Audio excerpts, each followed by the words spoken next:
Okay. So we now have a signal which we say is collision result. We have our constant gravity.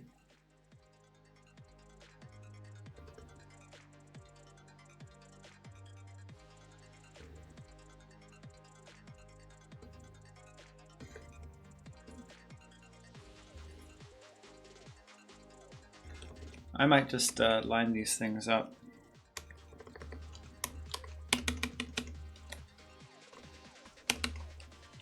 Might make it a little easier to read.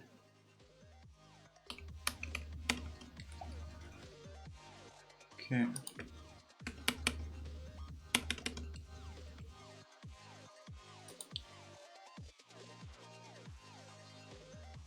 Okay, so we create a new control state when we ready the player and we connect O.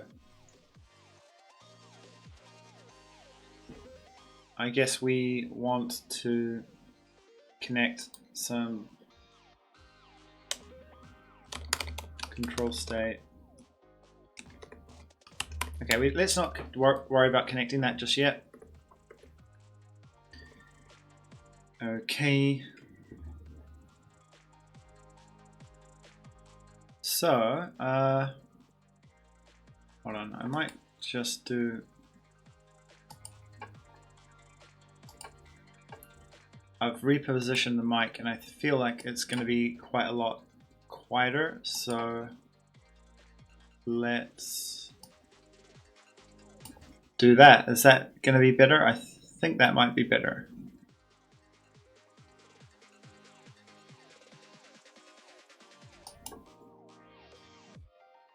All right.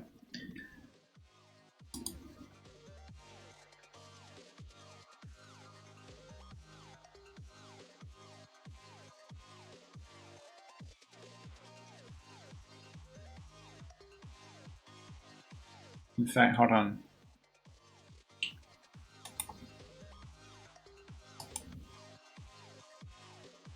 Sorry.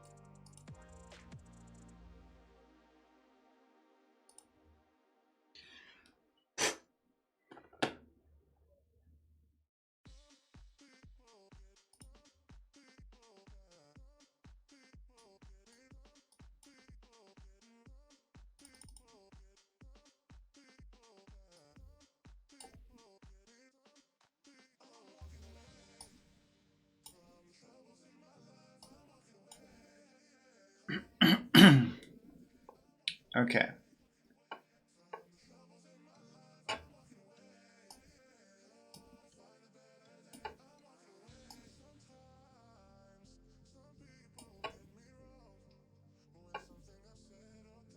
So I think that should hopefully make things a little nicer. If we put that up there. Pop, pop, pop, pop. All right. Cool.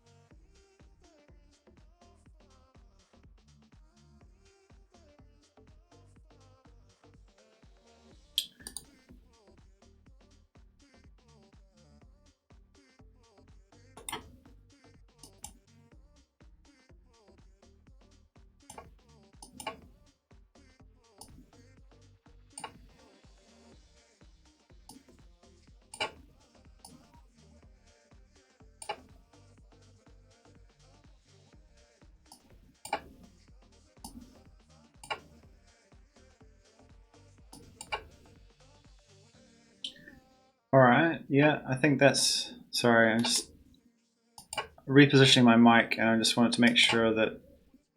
Let me know if there's something wrong there with the sound. I think this should end up working a little better than before. We'll see. All right, so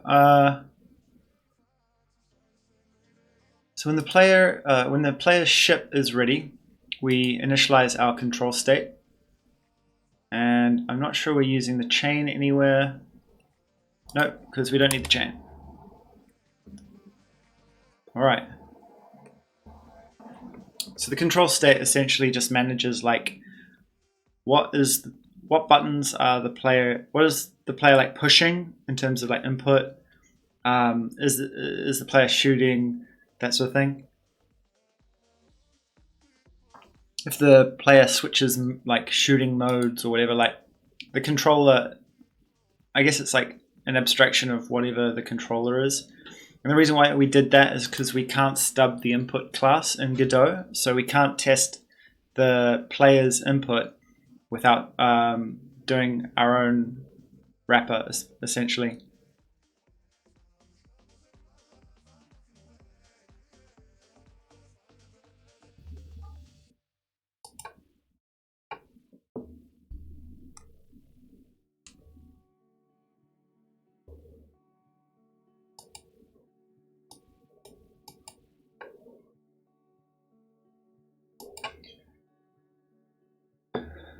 Okay, so then when we process the physics, we process our rotation.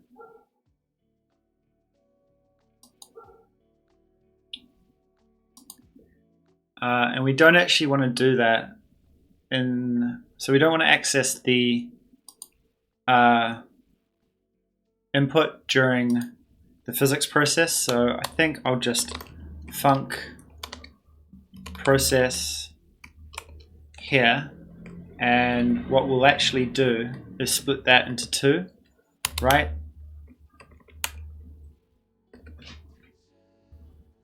So essentially we have on every frame we check the control state and we update the velocity, and then the physics might actually be happening faster or slower, and we don't want to access that input in the physics process because it's not really to do with physics, right? Okay, and then what we do is we process the rotation. So first of all, we apply our friction to the rotation, which is like just a linear friction right now. And in fact, I'm going to increase that friction. I think we need rotation friction. I think maybe 98 will feel a little bit better. So about twice as much friction.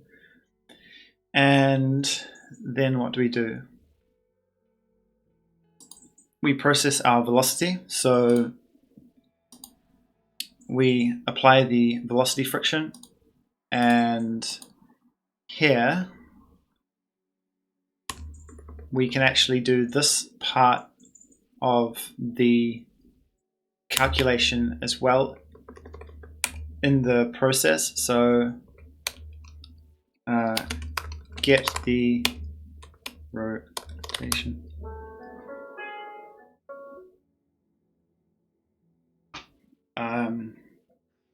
Get the rotation, or get the steering of the player and apply to rotation velocity, right? Cool. And so now we're starting to break this down a bit. So we're going to process rotation using the delta. We're going to process the velocity, and let's bring these functions up under here. And in fact, maybe we can just give this a comment and say physics processing, right? There's all of this stuff. Now this handle particles, this doesn't have to happen in the physics process either. So let's move this down here.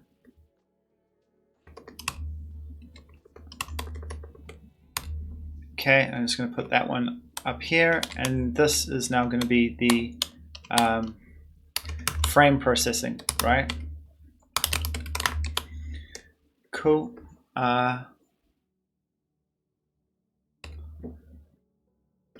Okay, so then we handle movement and collisions. So we move and collide based on the velocity times the delta. If there's a collision, then we handle the collision, at which point we get the collider. So maybe that should be called the colliding object.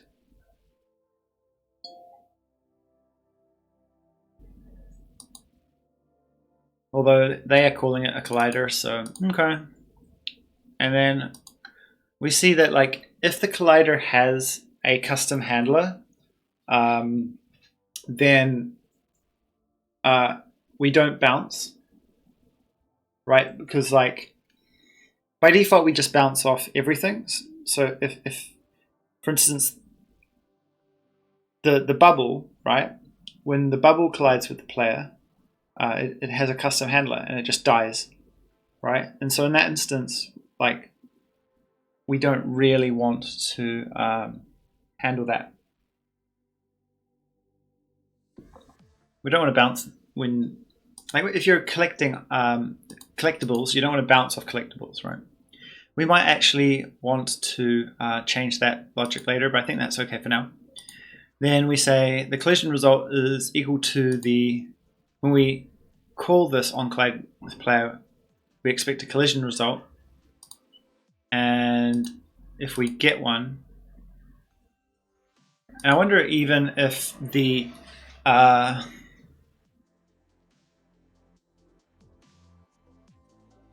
no, we can't set up like dynamic listeners for every single bubble. I think that's a little bit wasteful. So cool. So what we say is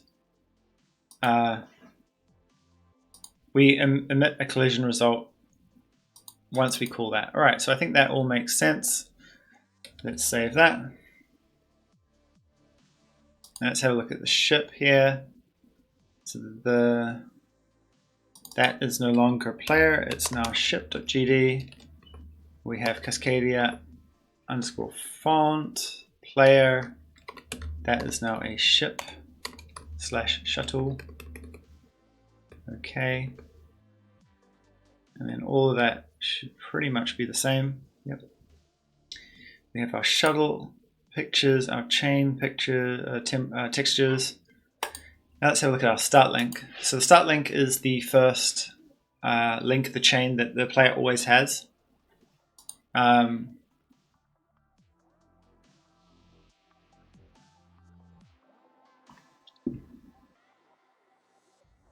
So the tail state no longer lives there.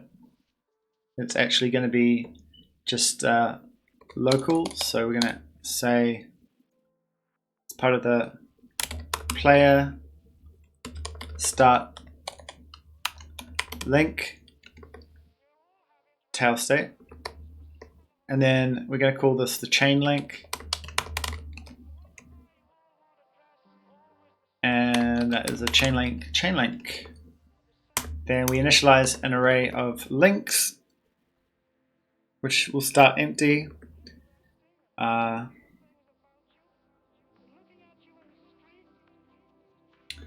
And then